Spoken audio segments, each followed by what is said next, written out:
Hello again. This is Carrie Sue, Fine Arts and Illustration.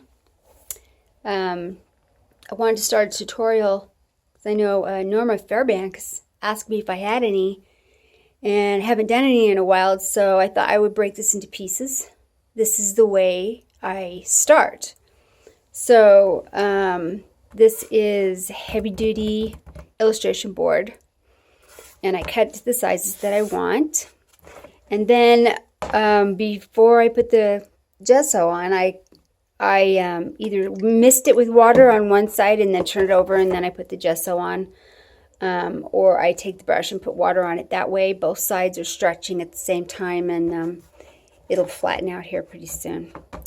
Okay, so and then this is just a old container that I keep, and it's got the regular white gesso, but I put black acrylic paint in it so that it's gray, and that makes my surface nice and gray so that all the colors pop out from gray.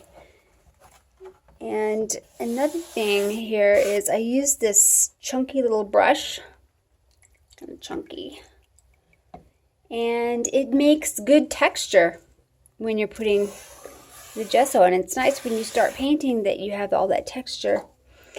And so when I do this, I put 2 layers on.